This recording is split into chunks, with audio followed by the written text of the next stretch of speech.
Oh, hi, podcast listeners. There's many ways you can listen to the Real Nerds podcast. You can subscribe on iTunes. You can also subscribe on Stitcher Radio. You want to send us a Twitter message? You can do that. It's so easy, at Real Nerds. Like us on Facebook, Real Nerds Podcast. You can visit our website, realnerdspodcast.com, where there'll be a lot of articles for you to not only read, but to listen to our previous shows. Do you like your stories told through pictures? Then you can also follow us at Real Nerds on Instagram. You can also call us, 720-6nerds5. Thanks for listening and enjoy the show. Camera, action! Well, a real nerd knows who shot, and a real nerd can follow the plot, and a real nerd can... talk film! I'm sorry. Take it outside.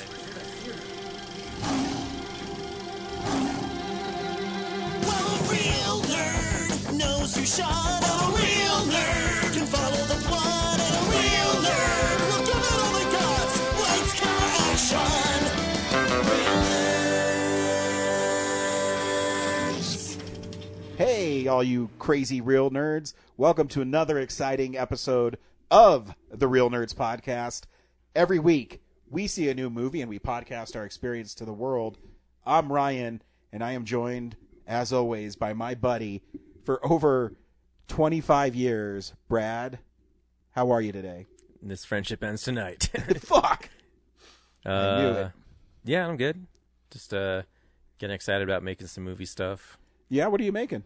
So we've been working on the Esquire movie. Correct. And haven't shot a lot of scenes because over the holidays I just didn't want to bother anyone with it.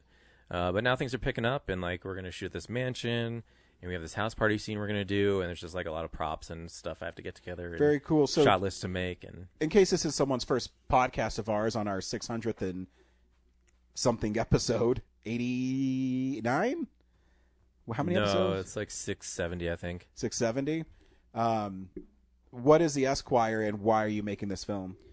So last year, around January, we were informed that the Esquire would be closing halfway through the year, and that's a place I hung out on weekends quite frequently to see movies. One of the early adopters of cinema Stream? which isn't a joke that comes out for a few weeks. Yes. In 2 weeks, this will be really funny. Yeah. But yeah, it was going to close down, and it's like a 97-year-old theater. Really great place to watch stuff. And before that, I was like, someday I'm going to make a movie and film it at the Esquire. But I wasn't ready, so I threw together like a really dumb script. So is this a documentary, or is it a narrative that plays as a documentary? It's a narrative that homages real aspects of the theater. Very cool. So, I mean, that's really where my love for midnight movies started years ago. yeah. I mean, I remember when they showed the Evil Dead trilogy at midnight and how packed it was, and we had to line up around the block to get in. Just memories like that.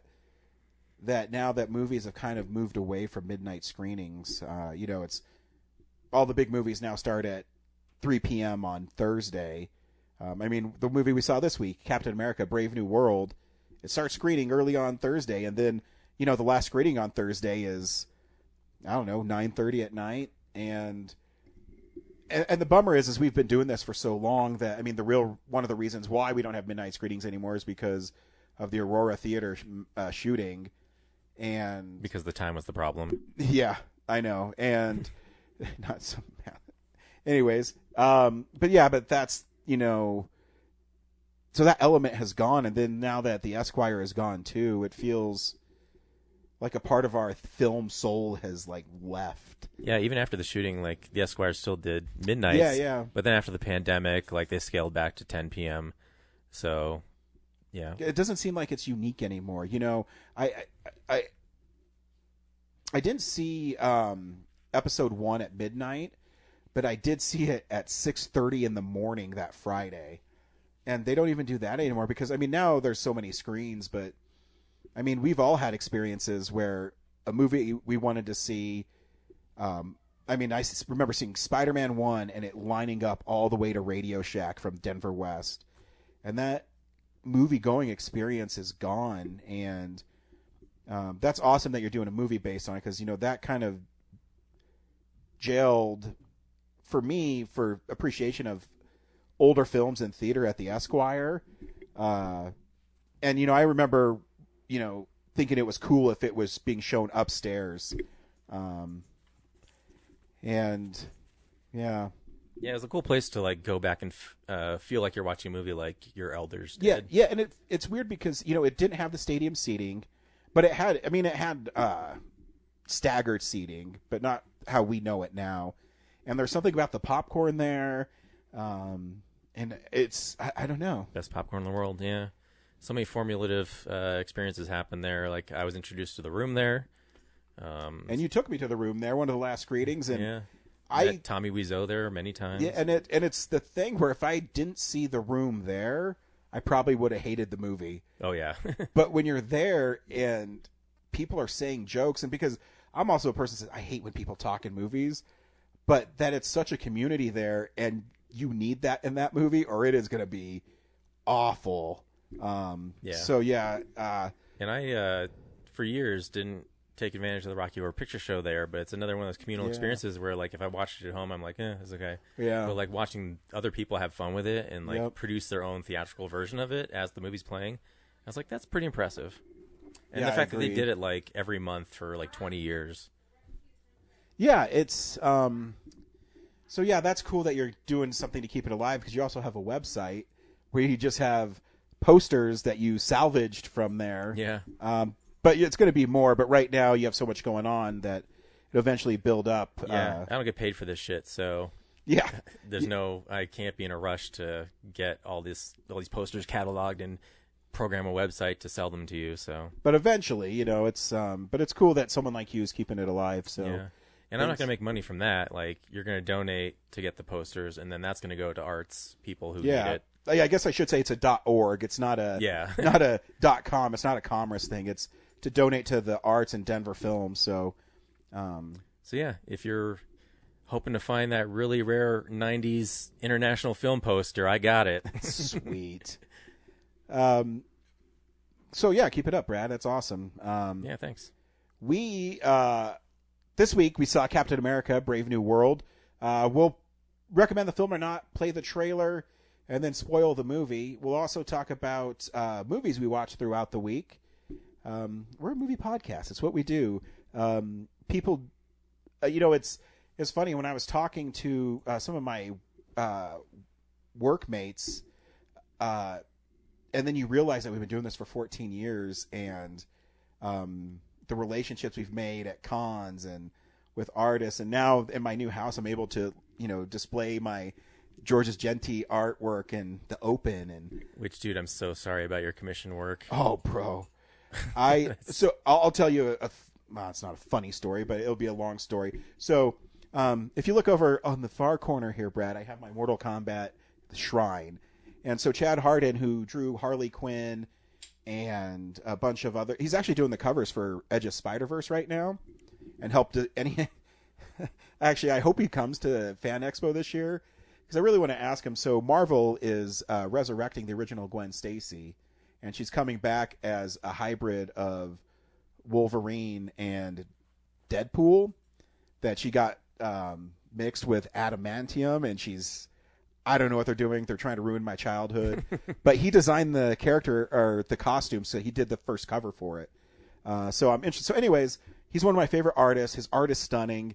He's always so cool. He remembers me because I have him draw something that he doesn't draw. It's Mortal Kombat. When I first met him, it was at the mini one they did in October, right after COVID. And I sent him from Mortal Kombat 11 to do Cetrion, because he does a really cool Poison Ivy. And Cetrion from Mortal Kombat has vines and stuff. I said, you know what? I bet he'd do really cool with that. And this is a little helpful hint for people that do commission art. If you get people to do stuff they don't normally do, a lot of times they might go the extra mile, because it as an artist, it's cool. Stimulating, yeah. Yeah, because, he's a great Harley Quinn artist, and his Harley Quinn is awesome. But how many times has he drawn Harley Quinn, Joker, and Poison Ivy? So I just sent it. I said Cetrion from Mortal Kombat. And I did, because he's such a great artist, you know, and I'm married, I can't do the $500 commission. So I did, I think the Head Bus Inked is $150, which I don't think is that bad. So that's what I picked, and I picked Cetrion. And I remember at the show, I went to his booth. It's run by his wife and him, and I talked to him, and he said, man, Ryan, I got to tell you, she's a really cool character, and I really enjoy drawing her. So he upgraded my picture for free. He added colors, and it's awesome. And the next year, he didn't have any spots open to do colors because it takes a lot of time. So he did a pencil Cassie Cage for me. And then the following year, he was at Colorado Springs, and I had to do Scarlet. So anyways, long story, even longer. This company, Adrian Brody. I know, right? We'll find out in 2 weeks. This company named Zoop, which is a lot like Kickstarter, is you back projects by comic artists. And Chad Hardin happened to have his new art book on there. So for $150, you got the art book and a commissioned piece. So I picked Kung Lao, my favorite character from Mortal Kombat. And I did this last March. It was supposed to come out in July last year. Nothing. And it's kind of disappointing because on Kickstarter, you get an update about once a week. You know, they'll say, hey, we ran into a production problem, or the art isn't quite ready yet. I mean, a perfect example is I donated to this hand-drawn Mega Man guide, where this guy literally draws every level of Mega Man, and it's a strategy guide, and it was only $50. I'm like, sweet, and that's coming out in like 2 months. But anyways, so nothing. So I sent him an email in November, and I said, hey, what's going on with this? You guys totally charged me $167, and I'm just curious. And they said, oh, yeah, we're running behind and blah, blah, blah. We're going to start sending them out in a couple weeks. Well, it got into December, nothing. And then just before Christmas, Chad put out on his Facebook a reel. And on the reel, he said, hey, I apologize for the delay, but I upgraded everybody's commission. So if you got the commission tier, you got an upgrade. And then he ran a slideshow of all the commission work he did. And my Kung Lao was in there, and my name's on the bottom. And so instead of just ink and pencil, he fully colored it. And I mean, not just a couple colors. I mean, the Kung Lao I got was gold and black and blue, and it was amazing. And so I was like, sweet. And he said, I sent them all to Zoop. You should be getting the shipping information really soon. Then about another 3 weeks went by, and Zoop's finally came back and says, hey, we're going to start sending you stuff next week. This is the middle of January, and you'll get an update of where your stuff's going to be. Then about a month went by, and it was nothing. So I sent them another email. I said, hey, you guys aren't responding to my email, the last one I sent you. Where is my stuff? Because I've spent all this money. You said it was going to go out on Monday. It's been 27 days, and I'm still waiting. And it was a really mean email. And then you updated your address, right? Yeah. And then the president of the company emailed me back, and he says, oh, we're really sorry. We don't know what happened to yours, Ryan. We're going to look into it. I'll let you know really soon. Something to do with the fact we thought it was really cool. Yeah. Then another week went by, and he said, then I got another email, and they said, hey, I'm waiting for the warehouse to get back to me. Then another week went by, and he said, it turns out that yours and a couple other commissions have gone missing, and we're trying to work to resolve the problem. And then about another week went by, and they said, hey, we shipped your book, but we don't have your commission. And Chad is going to send you an email and work with you to get you a new one. So I got my book. It's not signed, which I was supposed to have. I literally got the book. And in my whole long rant of this is, it's not really fair to the artist because he already drew it. and he gave it to you guys, and now it's missing, and so now you're gonna tell him he has to draw it again. So I don't even know what to do with that. I mean, and it's not Chad Hardin's fault. Yeah. And so now he's going to have to draw another one for not just me. So that means they lost a couple other ones too. And am I the first person that's like, hey, what the fuck? And so it's really disappointing. Yeah. Like, they already took your money, and their Yeah. solution wasn't like, oh, well, we'll just give you the money back at least, and then Yeah. Chad doesn't have to do it. But they're like, no, Exactly. we want to keep the money, and we're going to make Chad do it again. Exactly. And you know, and it's not Chad's fault, but it makes him look bad too. I mean, he chose the company, but Yeah. he probably won't for a future thing for sure. I hope not, because and it's just really disappointing. And then how am I supposed to? I don't know. In my head, it sounds pretty mean to email Chad Hardin and say, "Hey, where's my commission?" I know that he put the stretch goals or the tiers or whatever you call it on there, but it's not his fault that it went missing. So I've resigned to myself to the fact that I'll never get a Kung Lao until I order it from him directly or whatever. So yeah, that's my really long story. Yeah. And it took me a year to get the book and Unsigned. unsigned, and for me to like raise hell because they didn't even say anything to me. Like they like act like they didn't know. Like, how do you not know that these weren't sent out? How do you keep track of stuff? And so if he sends it to your company and then you have a warehouse that sends it, isn't there a person in the middle says, because like I said, I've seen the picture and on the bottom it has my name. So if he gets the commissioned work, he goes, oh, this goes with Ryan's stuff in the box, and they send it out. It doesn't seem like it's that complicated. Unless, like I said, some packager was like, this is too Yeah. cool. I got to keep this. Probably because I get paid like $7 an hour. Fuck these people. yeah, because I think he only had like 10 or 15 for the commission available because he can't do 100 plus. 100 plus of them because this effort he puts into them is just impossible because he has a real job. So they only have so many available. So yeah, so I'm not happy. I guess at least if you take the book to the next con, he'll just sign it for Yeah, you. and that's what I'm going to do. I'm obviously going to bring it when I see him again and say, hey, yeah, they lost my Kung Lao. Yeah. And Don't use this company anymore. yeah, and then just have him sign my book, which he would probably do anyways, but because he's really nice. You should listen to our interview with him. He's a really fun guy. That was one that I didn't even know I was going to get an interview with him. I'll never forget this one because when I got my Cassie Cage, I went over and his wife says, oh, you should have him on your show. And I said, if he wants to. And he says, how about right now? I said, okay. And we had really, lots of fun. And then when I did Colorado Springs was really, really fun because Amanda Connor and Jimmy Palmiotti were there and they're friends. And so my Scarlet, he also upgraded on it with the skull that has like the blood being sucked out of it because Jimmy told him that it needs to be cooler. So he kind of added to it. And I adore Amanda Connor. And they were such nice people. They actually remembered me. And when I got her art book there, the people in front of me, she would just sign it.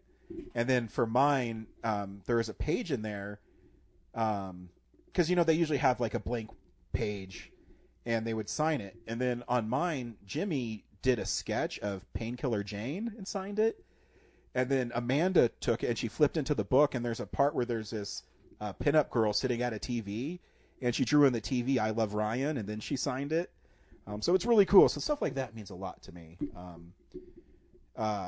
Because, I'll never sell it or anything. That's something for me. And when we met her the first time, like 7 or 8 years ago, when I got her art book there, she found another like scantily clad woman in her art book, and she put a little word bubble in it, and it said, I love Ryan because he likes to screw, and she drew a picture of a screw. I'm like, yeah, I like Amanda Connor. So yeah, anyways, that's my long comic That sucks. book. Yeah. Sorry. What are you going to do, right? This week, we saw Captain America, Brave New World. I forget, I went through like 3 name changes. I always want to say New World Order, but it's Brave New World. Brad, do you recommend the 4th adventure of Captain America? Not really. I was pretty bored. I mean, it's still a good movie as Marvel movies can be, but like, I don't know. if you hadn't seen the Falcon and Winter Soldier show, I think you'd be really lost. And then, yeah, just like nothing was really that engaging, and it's like another movie where it doesn't like connect to a lot of stuff. So, yeah, I was kind of like meh. I had a lot of fun with the movie, and I enjoyed it. But to your point, did you see it at the Alamo? No. When I went to the Alamo and I took my buddy and my wife, you know, they usually do, you know, previously on Spider-Man. For this one, they had previously on Captain America and the Winter Soldier, and it was about 15 minutes long to the character names, what they were doing, how it's connected. And as I was watching, I go, oh, man, you really need to be well-versed in this, because this is not a standalone movie. And now when you see that, it makes sense that Disney kind of dialed that back a lot. It definitely felt like a movie that had been edited a bunch. Yeah. So yeah, I really enjoyed it. I think you should see it. The last little bit of criticism I'll give it before we get into the trailer and spoilers.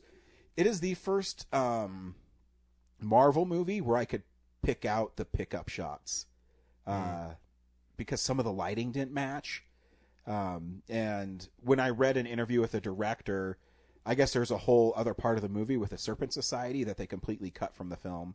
And then they just put in Giancarlo Esposito's Sidewinder instead. Also, the big thing is like the movie. I know the movie's short for Marvel standards, but like just sitting there and watching it, it felt like it was in a rush to get over with. Yeah. So of itself. Yeah. So here's the trailer for Captain America: Brave New World. You asked for me. Here I am. You want to help me? Is there anything you remember? Ladies and gentlemen, the President of the United States, Thaddeus Ross.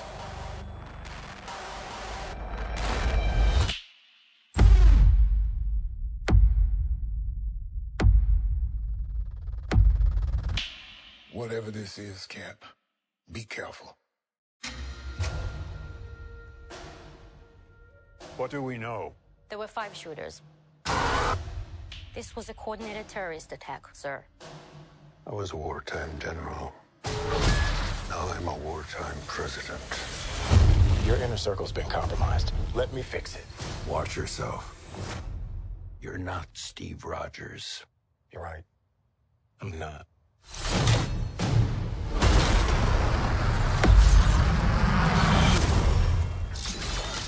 Wait for it.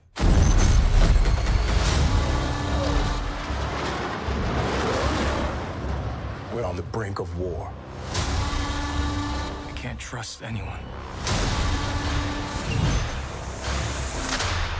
Nothing about this feels right. Captain America. You ever ask yourself, who's playing who?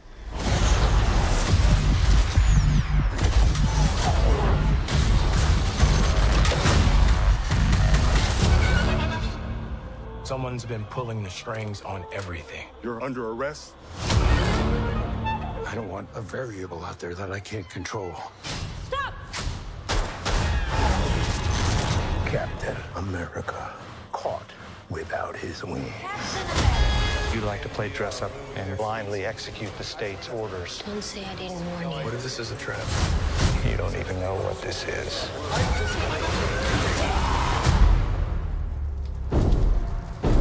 Since when were they red?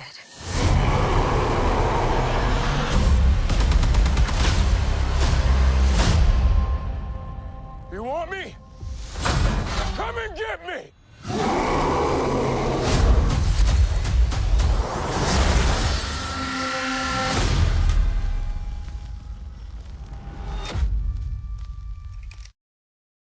Sam Wilson is Captain America, which we learned at the end of Falcon and the Winter Soldier, which I actually really love that moment in that show when he breaks through the window on the building and they play the Captain America theme. I thought was really, really cool. Yeah, the whole opening sequence was actually pretty strong. Oh, yeah. Chasing Sidewinder down and stuff. Yeah, and it definitely, they took a lot from The Winter Soldier, which I think is one of the best Marvel movies, where it's, you know, and it seems like the Captain America movies have leaned towards political thrillers, whether it's Winter Soldier, even Civil War, because you're dealing with the Sokovia Accords, and even this movie is still dealing with the fallout of it. And then, you move into this film, and it was definitely a political thriller, and it was an interesting take because, Harrison Ford as Thaddeus Ross was great, taking over for the late, great William Hurt, who he passed away, 3 or 4 years ago? And in this, he wants to have Sam Wilson reform the Avengers. Reform the Avengers. And it's an interesting take, especially for someone who fought so hard to control the Avengers and disband them. Yeah. And his motivation starts to come throughout the film. And what I thought was a really cool twist on it is, the trailer and how you feel going in is that, Thunderbolt Ross wants to be the Red Hulk, and he's using this because he was an antagonist for the Avengers for the first 10, 15 years of this franchise. And in this one, it feels like he's understands what he's done wrong, and he's trying to make amends. So it's more of a sympathetic character. And I thought Harrison Ford was really great in it. I'll see anything with Harrison Ford. He just has this presence on screen that I just gravitate towards. I like how they made a big deal about him not having the mustache, and then in the movie he has the mustache for like some video archive footage scene. It's like, why did they have to like take it off at all? Like, they have to make this throwaway line of like, oh, I had to shave it off because I have to get elected. It scored low points or something. It's like, he was fine wearing the stash for that archive footage. So in it, Thunderbolt Ross is elected president. It kind of picks up with him accepting the nomination and then winning the presidency. And I did like in Falcon and the Winter Soldier, the first super soldier, Isaiah Bradley. Yeah, it was really cool. And he has kind of a cool arc in this because in it he attempts to assassinate Ross as the president. That puts the peace talks of the adamantium that they found in the celestial island that the Japanese actually found first, because obviously for comic book people, adamantium makes the Wolverine skeleton indestructible, and so it busted up, and then Sam and the new Falcon, played by I forget the actor's name, but his name's Joaquin in the movie. They kind of work with SEAL Team 6 to help alleviate terroristic threats throughout the world. Anthony Mackie's really great in it. I think he gives a great performance. I believe him as Captain America, and I believe that he wants to do good. And because that's a big mantle to carry. And as I watch these movies, as Marvel is struggling is a strong word, but I think it's having trouble finding its footing when it's lost people like Captain America and Iron Man, because we look to those guys as the pillars. But Anthony Mackie can do it, and he's a great enough actor. He's strong enough as a character that he can pull it off, and this movie does do that. And it's interesting too because it leans really hard into the Incredible Hulk, with the leader showing up. The Abomination was in She-Hulk, so he doesn't really make an appearance because he seems like he's cured. But yeah, it's a cool movie. I love that, the leader is trying to bait Ross into becoming the Red Hulk. But yeah, I wish they sold the movie on you already going in knowing that Ross becomes the Red Hulk. And I'm just like, I try to think about having not known that, how much cooler this movie, how much, with everything that not interesting that happens, if that had just surprised me, that would have been cool. Yeah. And that's really also, that plot point is what makes the leader's story interesting. Yes. So if you didn't know he's, that's what he was up to, so now you're just watching, okay, so the leader, we know he's going to make him the Red Hulk, so, what's the surprise? Yeah. But leader acts walks around acting like he's got this, mysterious scheme. Yeah. But we and already really know what's it's going to just happen. a revenge plot against Thunderbolt Ross, and yeah, it's cool that it's not, it's rage induced, and I mean, I think actually the Hulk looks great in this movie. Because you know they spoil that he's turning into the Red Hulk, and you get to the climax, you go, oh, this is the climax. Him being the Hulk is a climax, but they've kind of spoiled it in the marketing campaign. Yeah. And I mean, I get why they did. I know that there's, you know, because the Red Hulk's a popular comic character, and I love you, buddy. Have a good night. And having Harrison Ford, I think, is a big get, obviously. Yeah, but it does. It feels like it rushed to get there.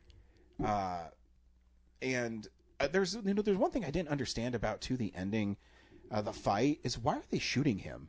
I know, right? I don't understand why they're with handguns. Yeah, and why would you even shoot him anyways? Yeah, because they know how a Hulk works at this point. Yeah, exactly. It's not a secret. Yeah. So just try to let Sam try to take care of Hulk. You know, it's an interesting thing, and the whole time I'm watching it, I said, and then they're going to attack him with, you know, Black Hawk helicopters when you know he's just going to break them and cause more damage to the city. Yeah. No one's learned a lesson. It's not cool. No, it's pretty dumb. And it's also very brief. You know, you wait the whole movie for this one the coolest thing in the movie, and it's like over so fast. And you know, it's a little anticlimactic where he's just saying, "Hey, sun's getting real low." Yeah, and you're going, "Okay." Wish you'd had a clever trap or something. It's but I guess symbolically it's to accentuate, because you know, even though it felt like a lot of this movie was Thunderbolt Ross's story, which is unfortunate because it should just be Captain America's arc, but his only arc is recycled from the show where he's like, I don't know if I should be Captain America, can I even do this? And it's like, the only interesting thing is maybe he should toy with maybe I should take the serum because I clearly can't fight a Hulk as a human. So oh well, his human power is that he doesn't have to throw fists, he can just talk people down. It's okay, well, all right.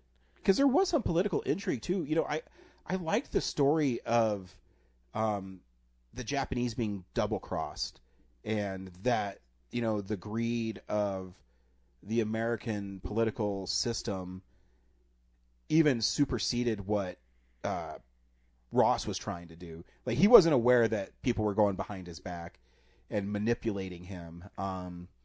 So there was really cool intrigue there, and yeah, I don't know. But I feel like it's diverted by the leader and the Sidewinder stuff. Yeah. If it had just been you know, you think the movie sets up that you think that fighting for the adamantium in the Indian Ocean is going to be the thing, but it's really just a backdrop for stuff to happen. Yeah. It's all about the leader and pushing Thunderbolt Ross to get angry. Yeah.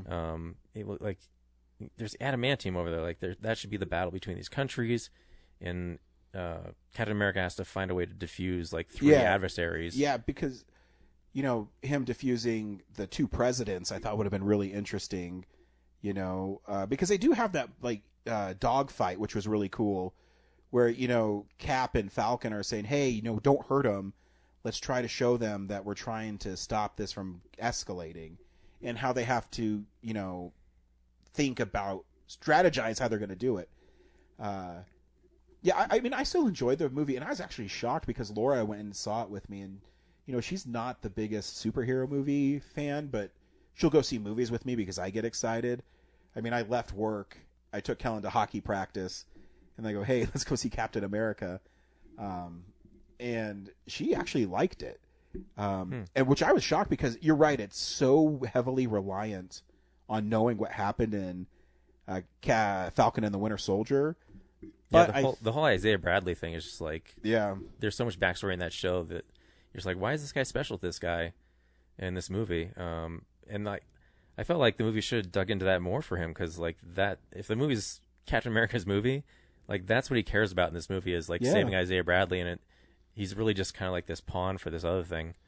Yeah, because you eventually learn that the leader is kind of behind this, and I mean that's not really a shock to me when you know who the leader is. But yeah, you know, and like I said, I could tell when they did the reshoots, especially even when he was fighting the Red Hulk and he was talking him down, the shots didn't match. Oh yeah, the whole Cherry Blossom. Yeah. when they did that like drone shot of the whole aftermath, it felt very like they just rendered that out. Yeah. Really recently. Is that one, and then the tag scene, the post-credit scene, it's literally Sam talking to Ross again, and he says, "You don't even know what you got into," and it's so ambiguous that you don't know what he's talking about. And it's really, again, like nothing that gets you excited about what's coming because he kind of has been saying that in the movie already. Yeah. So you're just like, oh, you're just repeating yourself. Yeah, I just don't. I mean, I don't know why. It's interesting because, you know, when you saw Iron Man, no, it was Thor. The tag scene was a trailer for the Avengers, right?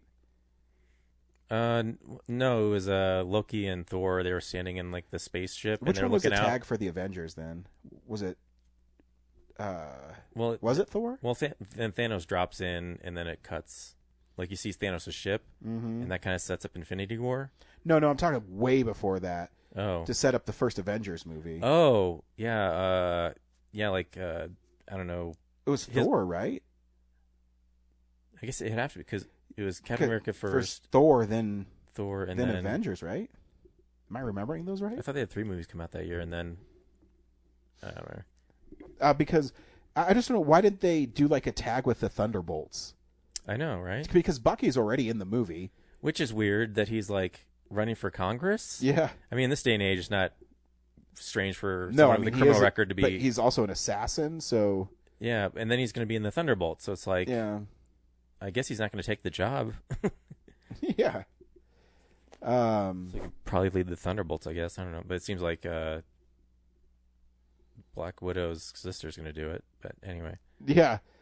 Which is fine. I mean, and I think that movie looks really fun. But it still felt like having Bucky there just was like, oh, well, we need another like fan service moment to get us through to the next thing.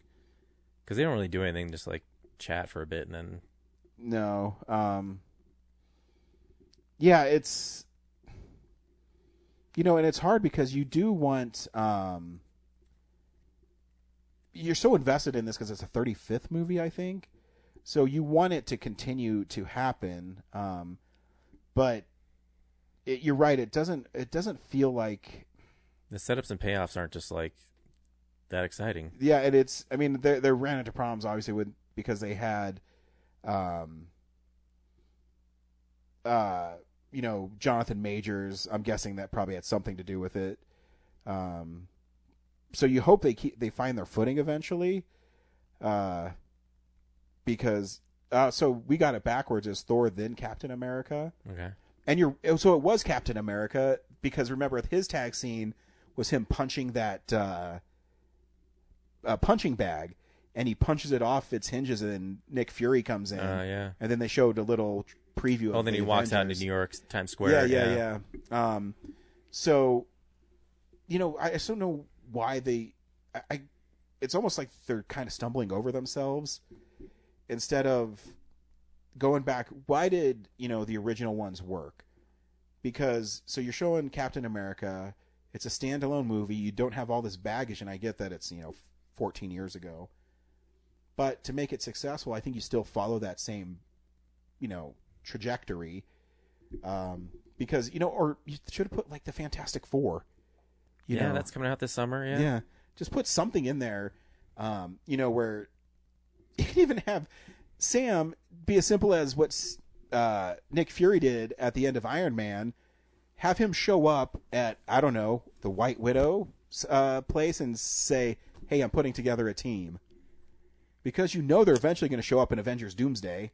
Yeah, but like, could he be alive? Because this Fantastic Four is like set in the 60s, Yeah, right? but I'm talking about White Widow is Black Widow's sister. So he goes and sees her and says, hey, I'm putting together a team. And then she says, I don't do so well in teams. And then you know, because in Thunderbolts, something happens. Because you know they're going to have to come together to fight Doctor Doom. So you know it's building to something. But Doomsday, I think, is 3 movies away. Yeah. So... And I think I know what's coming. It feels very much like the mirror universe in Star Trek. I think. You think so? They're gonna bring back all of our favorite people, but as like the evil versions of themselves. So we'll see. Yeah, I'm interested to see too. I mean, you have to have something that gets the Russos excited, because what else do they have to prove? You know. Yeah. So it will be interesting. I hope Robert Downey Jr. plays Victor Von Doom, and well, I think he'll play Tony Stark, but it'll be You just think like so? the mirror version of Tony Stark, who's taken on this mantle of a Victor Von Doom. I'm not sure he'll be in like the hooded mask No. thing. You don't think so? I think that he's so iconic that he's gonna be. Yeah. I don't know. Well, at least maybe Iron Man Or he killed- armor, but with the green hood or something. Or maybe he killed Victor Von Doom and he's taken his place in his mantle in that universe. I mean, yeah, because the timeline's all fucked up anyways because of Deadpool and Loki. So, Yeah. who's to say one of Tony Stark's didn't get away, and when he finds out that his maybe his daughter didn't make it or something, or Yeah. I don't know. Or Thanos, like Doctor Strange said, like all the other universes, like Thanos won. Yeah. So maybe. Maybe you're right. Maybe Yeah. there is a universe where he does win, and Stark is left behind, and all he can become is an infamous Iron Man, and he says there is no Iron Man or Tony Stark. There's only Doom, with a twirly mustache or something. Yeah. I know. Yeah, I don't know. But what would bring Robert Downey Jr. back? Lots of money? Or do you think it's an actual... Well, the money, but like the chance to play a villain. Yeah. To play that fun of a character, but as a villain part. Yeah, it's probably really fun. It's an acting choice that I think is kind of irresistible. Yeah. Because you could, like, being this charismatic villain, whereas Thanos was just like a pragmatic villain. Yeah. Yeah, because Doom's a really cool villain. One of my favorite stories with him is with Spider-Man, and he's causing trouble in New York, but Spider-Man can't do anything because he has diplomatic immunity, like Lethal Weapon 2. And it's just a fun story, so it'll be interesting. But, I was thinking, too, so they're shooting Doomsday, I think, in next month, and then they shoot Spidey in June in England. They kind of accidentally spilled that through Tom Holland's charity, where you can get a walk-on role, and we're filming in June. So everyone's, guess we're filming in June. And I think the two, Doomsday and Spider-Man, are going to overlap. And you think, man, it's been 5 years since a Spider-Man movie came out. It doesn't seem like it's that long, but it's that long. You've been spoiled by having them come out so frequently. I know, but there's a stretch where it was 5 years. Yeah, but it's so huge of a franchise that 5 years is really long. Yeah, 2021. December. 4. Yeah. Yeah, it doesn't come out till 2026. Oh, okay, yeah. So, yeah. So we'll see. I'll still see Thunderbolts. I still think that looks like a fun movie. All the characters in it are pretty fun. And they're dealing with a Sentry, which is kind of a Superman kind of villain. The big twist with the Sentry is he's also the bad guy. I gathered that from the trailer. Oh, well, in the comic books, he comes as a Sentry, and then there's a bad guy called the Void. And it's really cool. It's really clever, and he's fighting the Void, and then I think I forget how many issues in that you realize he is the Void as well. So he has two personalities. One's the Sentry and one's the Void. And he thinks he's fighting the Void, but he's actually not. He's a schizophrenic. Yeah, so he's causing problems as the Void, and he doesn't realize that he's doing it. It's pretty cool. I don't know how well that concept will play in movies when the comic book is over 12 issues. We'll see. Yeah. Cool. This is a segment I call What We've Been Watching. Oh, wait. Before we get that, Corinne also sent in her thoughts of Captain America Brave New World. Hey nerds, Corinne here for another installment of Showtime, where I tell you all about something cool I've been watching lately. This week, I'm going to give you a twofer, sort of. I'm going to talk about the movie of the week, Captain America Brave New World, and I'm also going to throw in some thoughts about, I watched Brad's recommendation from Filmsplosion, Wicked Little Letters. I'll get that one out of the way first since it's pretty, I mean, my thoughts on it are pretty short. I watched it like 2 weeks ago. It was a good movie. It kind of started off as like a straight comedy, and then it kind of veered toward like pure drama by the end. I mean, it definitely had some funny moments still, but I would say the drama ramped up more as it went on. And it was good. Yeah. The premise is that it's like post World War I England, I think, or the UK somewhere. And this Irish lady has recently moved into this, I guess, little English town. And she lives next door to a woman who's played by Olivia Colman.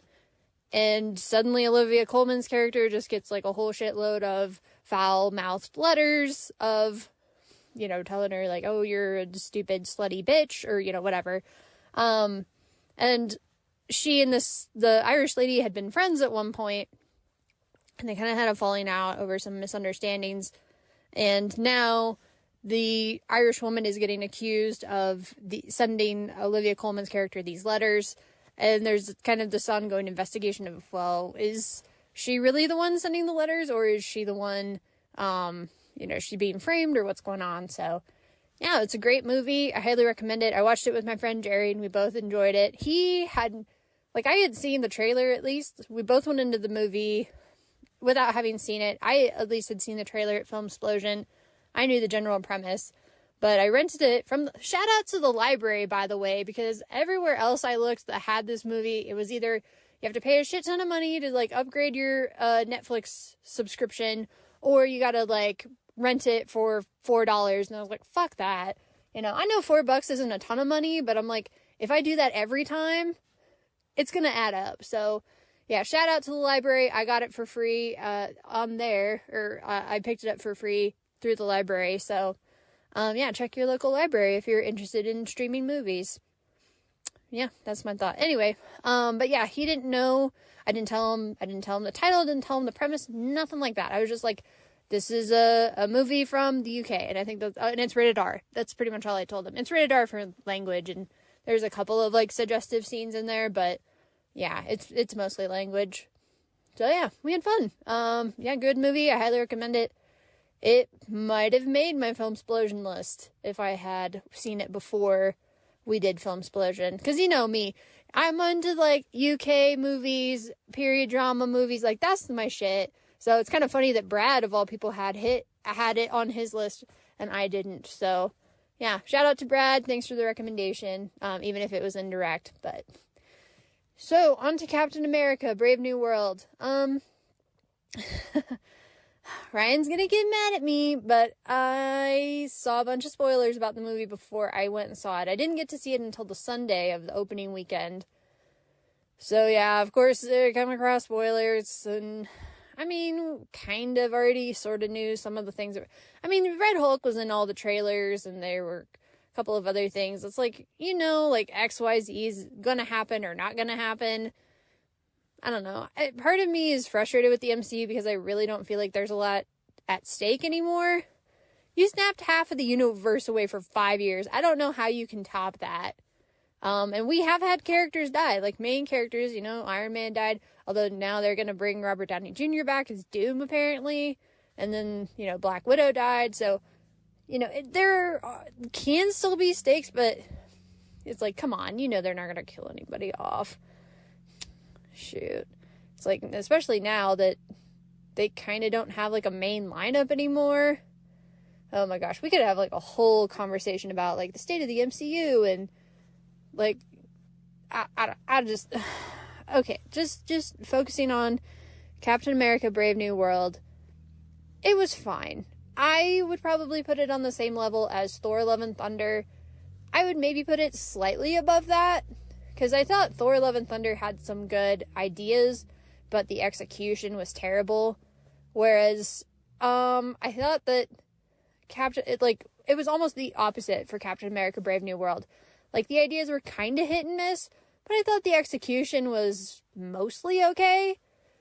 Honestly, my 3 favorite scenes in the movie were all just Sam sitting down and talking to people. My favorites, okay, spoilers for Captain America Brave New World. My favorite scene in the whole movie was him when he goes to see Isaiah in the prison, and Isaiah is like you know, he's like breaking down. Like, shout out to the actor who plays Isaiah, because I think he was the best in the whole movie. And then everybody else was a little, like, some scenes I thought they were bringing it, other scenes I thought they were just kind of, I don't know. They just felt like they were just going through the motions or something. Like, Harrison Ford seemed to especially kind of be hit and miss. But anyway, the guy who was playing Isaiah, he did a fantastic job. Every scene was like totally knocked it out of the park.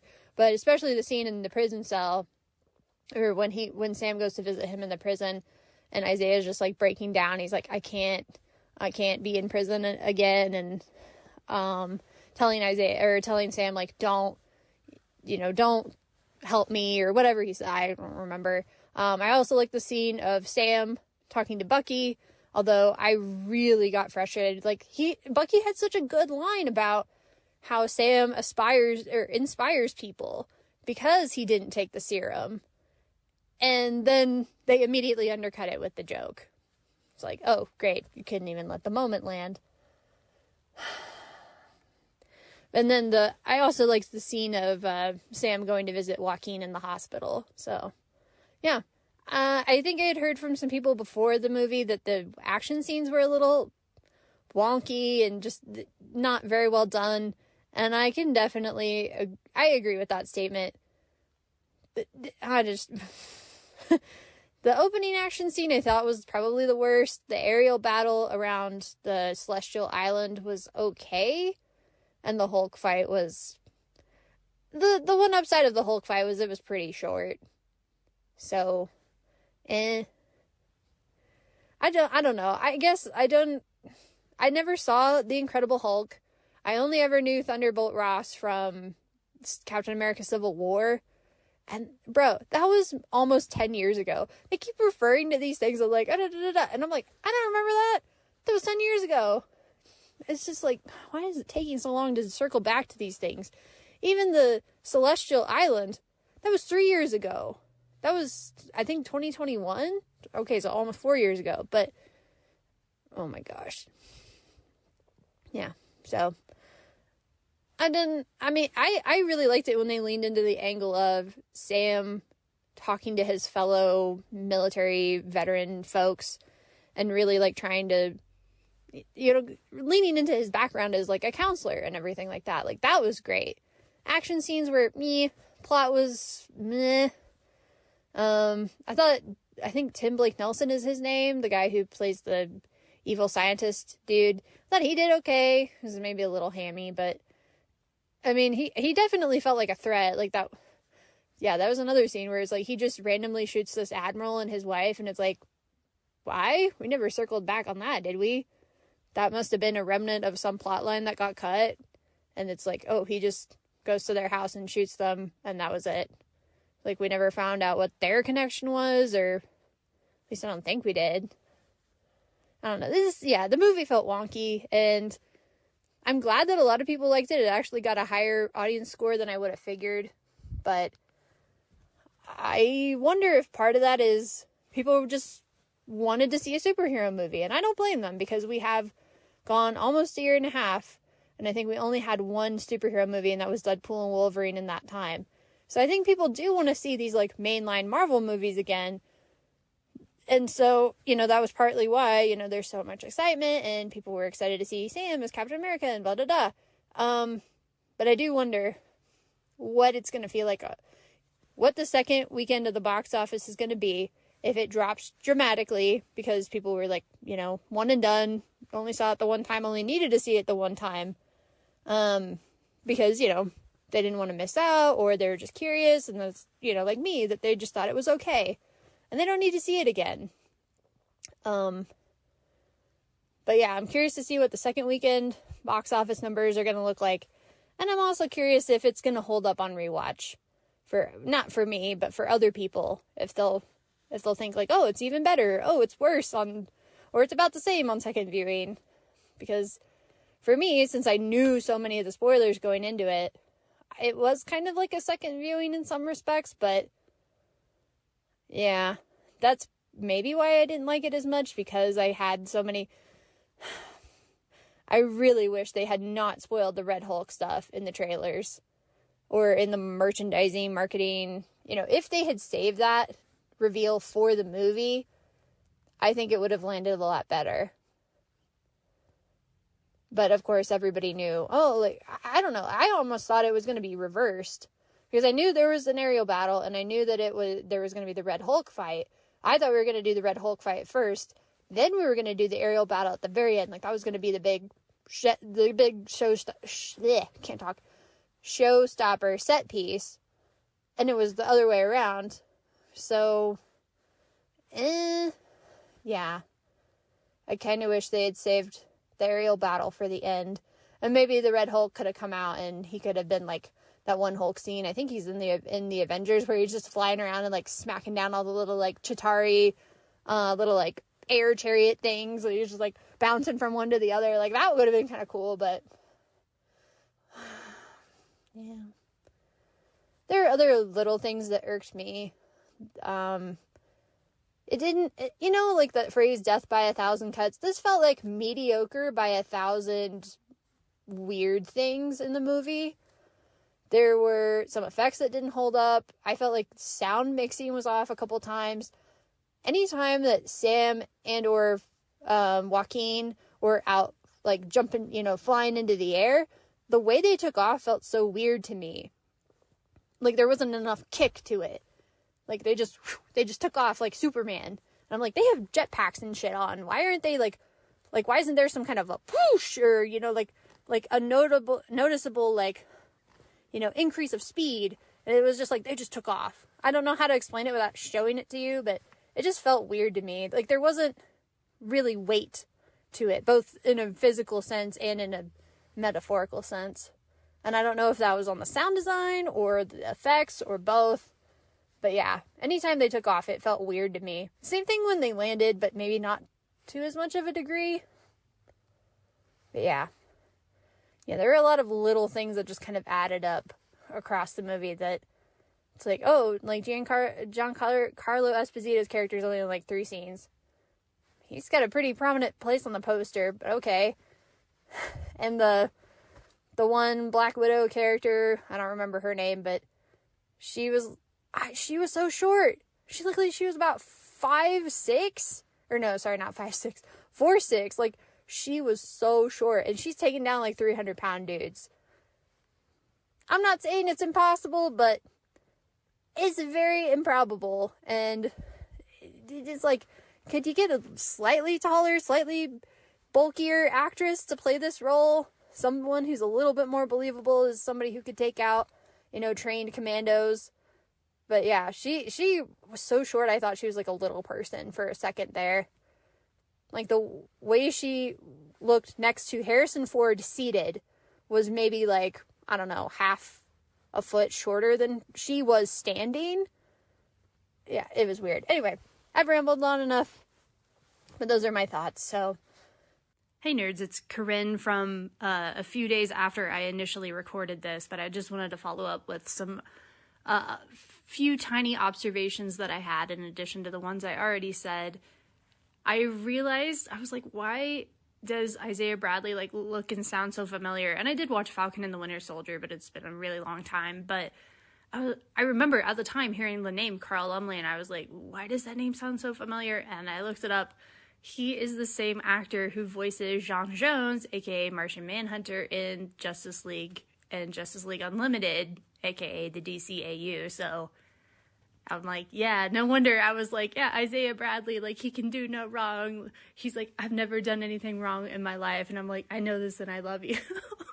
You know, the Parks Direct meme. But yeah, so no wonder I was like, yeah, Isaiah Bradley is probably my favorite character in the whole movie. And I'm like, well, now I know why. It's because I have a connection to that actor and to his previous work. So yeah, he really can do no wrong. Yeah, Carl Lumbly should be in more things. But yeah, it's been a week now as I'm recording this. It's been a week since I've seen the movie, and I still don't have like a good impression of it. I still have no desire to see it again. And unfortunately, I think that's the case with a lot of Marvel projects right now. It just kind of feels like homework. Like you're just watching it to check off a box. At least I am. I know a lot of people are, but I'm happy for the people who liked the movie, and I liked parts of it. I'm not saying it was like the worst movie of all time. I liked parts of it, but that doesn't mean I have a desire to really see it again. Sorry. I am kind of looking forward to Thunderbolts in May, and I'm looking forward to Fantastic Four. So I think that of the 3 movies that were coming out this year, this was probably the weakest one of the lineup, at least as far as my preferences were concerned. Because I like Sam Wilson, and I like him as Captain America, but I did not give a shit about anything else that was going on in this movie, except for the whole Isaiah Bradley drama. But I'm like, we could have had that whole plot line with just anybody else. Like Ross did not need to be president for that to happen. But anyway. All right, I will talk to you guys next time about something. Don't know what. But until then, keep it real, nerds. Bye. Wow, thanks, Corinne. I still never understand why I don't get mad. But Brad, do I really get mad? Like, I'm not a mad person. Maybe angry. If I agree with you, you won't hit me. But Brad, here's the secret. I'm always angry. That's a callback to this episode. Yeah. I always love how people preface it with, "It's going to make Ryan mad." I just don't understand wanting to know spoilers before you see something. That's something that does not compute with me. Does it compute with you, Brad? Yeah, I like to be surprised in movies. We literally just talked about how we wish the Red Hulk wasn't spoiled. Yeah. Or they could still have done the poster with Cap blocking the fist with the Red Hulk's arm. And yeah, comic book people says, "Oh, that's probably Thunderbolt Ross." But it'd still be a mystery. And then when he changes at the end, you're like, "Oh shit, it's because he's pissed off and red means rage."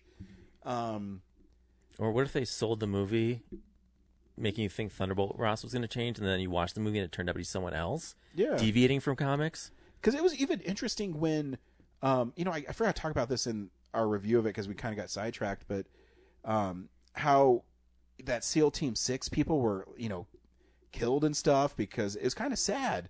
Like, these guys are working really hard to keep America safe and help Captain America and all this other stuff, and then they're just killed. And so there is some cool stuff there. That Corinne doesn't like the movie, I'm not surprised, because she doesn't like anything. I think that's like her bag is, I don't like this. Why? I don't know. I just don't. But she also saw your Film Explosion. Yeah, Wicked Little Letters. Which is, it was a fun little trailer, so it's the one I've definitely marked to watch. So thanks for saying that in, Corinne, as always. And I'm not mad, I'm just disappointed. I never got that. I every time she tells me that, my head wants to explode. I don't understand. Ryan, you're turning red. The sun's getting real low. For those of you who can't see, I grabbed my couch really hard with my hand, like is crushing it. I'll never understand that. So I don't know why you'd seek out trying to figure out what's going on. I don't understand. Knowing makes it a better viewing experience, and she's never been able to articulate it to me. So I'm going to keep on goading her into actually being to articulate it to me, and telling her that what she believes is stupid, and that if she actually wants to defend herself, then she can do it in a better way than just because she likes to know what happens. You hear that, Corinne? I'm laying down the gauntlet. I'm laying it down. Do you think she'll take the bait? No. Fuck. Hey, what'd you watch this week, Brad? So, this is the stuff we've been watching. Quite a few things, but I'll just focus on, I found a movie streaming. So when I was trying to find movies for our VHSs for our booth a couple years ago, when I was at Goodwill or ARC thrift store, I found a movie I'd never heard of on VHS called Switching Channels, starring Burt Reynolds, Christopher Reeve, and who was the Kathleen Turner. Oh, wow. Yeah. Never heard of it. I've never heard of it either. But it looked interesting. It's like a comedy taking place at like a television network, news network. But I didn't pick it up. And then I found it on streaming this month. And there's probably a reason we haven't heard of it before. But there was Christopher Reeve, his character has a fear of riding elevators. And so he has this freak out performance in the elevator that he has to take that is so batshit unhinged. That you respect it? That I respect it. It's like something that Conan O'Brien would like clip out and like put on and repeat over and over again because it's so bizarre to watch him do that. And then the other thing was in the finale. So the movie revolves around like Kathleen Turner was married to Burt Reynolds, and she's a anchor, and he's like the network guy. They divorced, and now she goes off and she has like a breakdown on air, and then gets forced into a vacation. She goes on vacation, meets Christopher Reeve, who's like some rich dude, manufacturing dude, and they come back to the station to say like, hey, we're getting married, and she's quitting. And then Burt Reynolds tries to like sneakily find ways to break them up so he can get her back. And then meanwhile, there's this mystery. There's a guy on death row who may be innocent. So she's trying to leave her job, but Burt Reynolds is trying to keep her attached to this one story so he can keep her. And then Reeves is just stuck in the middle of it all. But in the end, it kind of becomes like this madcap slapstick finale where this one woman in the office ends up getting pushed out a window in this office. On her way down, she hits her head on a lamp in the lobby, and then she lands like face first into a rolling desk chair that then rolls down a flight of stairs. Yeah, it's hilarious. And just like woke me up from this like snoozer of a movie. So yeah, switching channels. Come for Christopher Reeve's freak out performance. Stay for the woman stunt lady getting her shit rocked. Love it in a crazy stunt. And then yeah, I'll save everything else for next week. Oh no, one thing. And speaking of things I've been trying to watch for a while, if you've ever watched the Ninja Turtles 2 VHS, there's a trailer for a movie called Step Kids. Before the movie, this.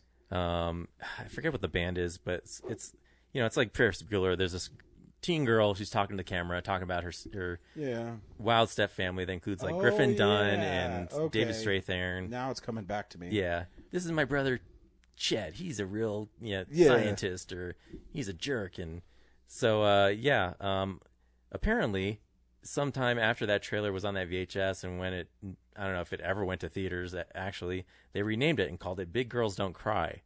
Oh, worst title. That is horrible. So is a song in it? No. Why do they call it that? Why do they call it that? I don't know. No? I don't know. Yes. Step Kids makes way more sense for what this movie is she's got like this huge extended family, and the parents she has right now want to go on this vacation, and then she does something that like upsets everybody. It's kind of like Home Alone, where she pisses everyone off. But sounds about right for the timing, though. Yeah. That's why it probably got greenlit. They're like, oh, this looks Home Alone. Like, people like this. But it's really just kind of flat and boring. She has a tantrum. She runs off in the woods, and then the family comes together to try and find her. She falls in with like another family who's camping. She pretends like her family's dead and stuff. And yeah, like there's not really any funny lines that much, and it's all just takes place like in the wood, like on a campground, like Friday the 13th or whatever. There's just not really anything interesting that happens, Again, it's like, Home Alone has like slapstick and funny lines, and this is just like, oh yeah, she's a brooding teenager, and her stepbrother is like the coolest guy, and he's the one that she can confide in, and he's like estranged from their dad, and so like he kind of gives her an incentive to run away and stuff. So, but he doesn't. He kind of stays with everyone else. But anyway, yeah, it's just kind of flat and boring. Ultimately, it's kind of a downer of like, I've built this movie up in my head for years. Yeah. And it's just like, I kind of just want to turn it off. It's like the Right Field commercial, It's from Ninja Turtles. It's the Pizza Hut commercial. No, that's cool and fun. Yeah. This is just like, I don't know. The trailer's so much better than the movie. So yeah, that's why I watched this week. So Brad, you and I are doing a Turtles rewatch, And I just want to tease people that I have watched the first episode now, and I have made notes. Yeah. And you know what our first pizza we have to eat is? One of those in this episode, right? Yeah, it's pepperoni and ice cream. Sick. There's like 5 or 6 pizzas. Yeah, and I was trying to write them all down, and I couldn't get them through them all. Yeah. Don't worry, I watched it 4 or 5 times. So. Oh, nice. I What's the one that April has at the end? It's like a weird one too. Well, I don't remember the pizzas, but yeah, there's like 5 or 6 that are gonna like hold us over for several episodes. Yeah. So that in case there's an episode that doesn't have one. Yeah. The first one, they literally when they meet April, they list off like 3 or 4 pizzas, and then I think there's 2 at the end. Yeah, there's something with the anchovies. So yeah, so stay tuned for that. Hopefully we'll record that soon. For those who don't know, Brad and I are going to be rewatching every episode of the Teenage Mutant Ninja Turtles 1987 cartoon. I've also entered into season 3, and I'm just like, oh man, this is going to get tough. Yeah, that's what makes it fun. So I this week I watched Sleeping Beauty, which is a Walt Disney classic. I only bring it up because what's really cool is I have this new fancy TV, and it's a OLED crystal whatever Samsung highest end you can get. Doesn't run Hulu though. I know. Crashed today. What the fuck? Anyways, my wife, you know, she always teases me, says, why do you need a TV that big? Why does it need to look that nice? And so I put the Sleeping Beauty 4K on, and she's watching it. She says, this movie is stunning on this TV. I said, yeah, because it can display all the colors, and it's not hindered, and the refresh rate is so high that even when you turn off it doesn't even really have it. Like the old TVs have that automatic smoothing. This default setting is how it's supposed to be. So it's pretty nice. And Sleeping Beauty looked incredible on it. So I just like to score points with that because my wife admitted defeat. That she says, oh, I get why these TVs are awesome. I also watched this. I totally blind bought it because it's a cartoon called Wait Till Your Father Gets Home. And it's from Hanna-Barbera. And it's, when I was reading a description of it, they said the show's really funny, and it's kind of a precursor to The Simpsons. And so I says, oh, I have to watch this. And it's a really fascinating show because the backgrounds are really minimalistic, and it has like a nice 60s vibe to it. But it's really funny and, I mean, kind of inappropriate for audiences now. So in it, it's about a dad who has 3 children.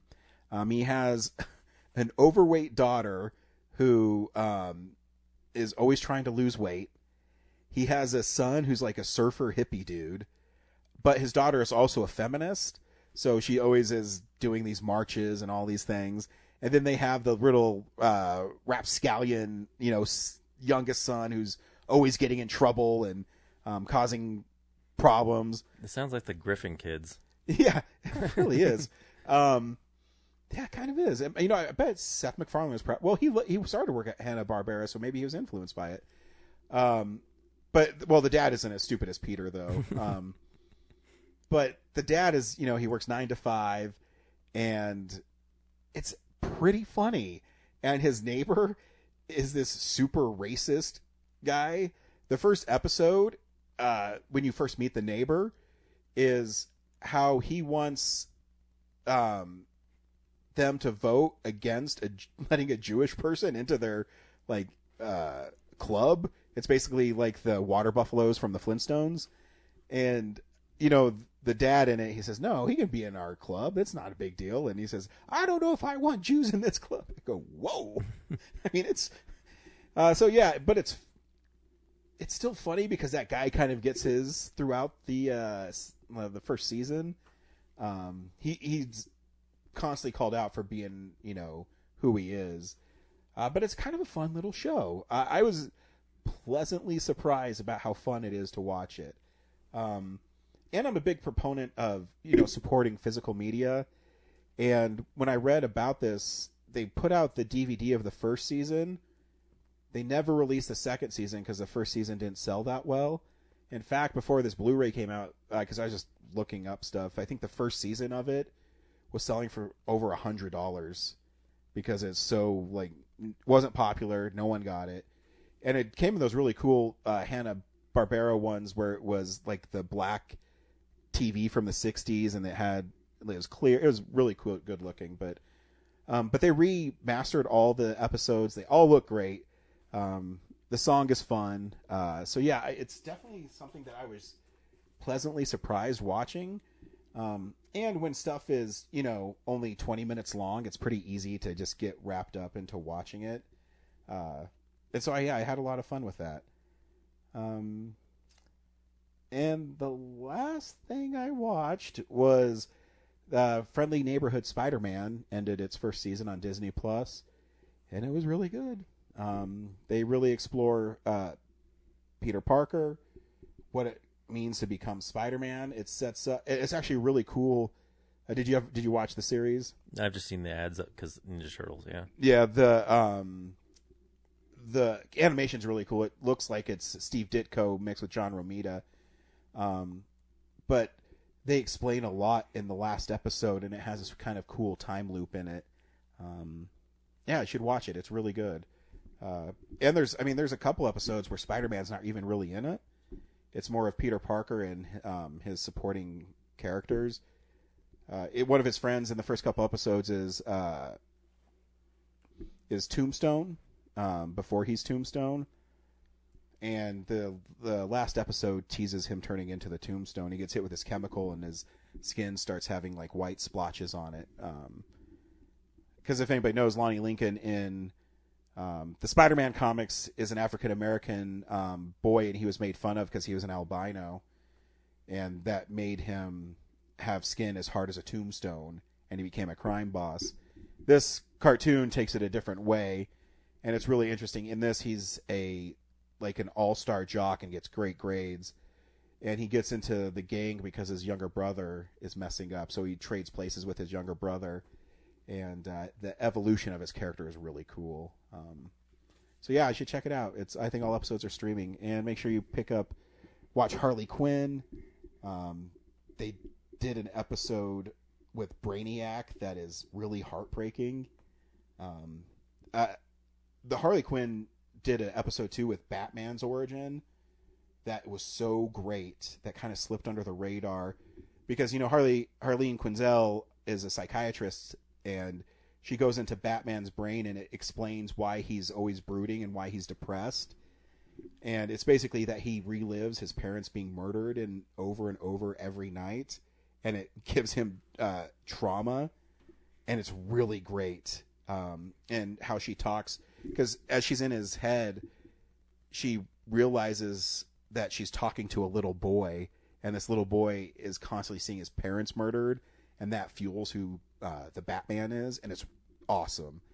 And then the latest one, it deals with Brainiac's origin, which, Brainiac in DC Comics is this all-knowing being, android, and it starts off as this comedy, like the sitcom with him and his wife and his kid, with the Brainiac, and they say really funny things, you need to eat all your battery chips or computer chips, I forget exactly what it is, but how his job is to go to different planets and make them perfect, and how he loses that, and how he becomes a victim of his own traumatic experiences, and how he doesn't realize what he's doing. It's really hard to explain because it takes place over a couple episodes, but how they pull it off is chef kisses. It's one of the best shows on TV, and I'll say that continuously. And I watch a shit ton of TV stuff. That's what I watched this week.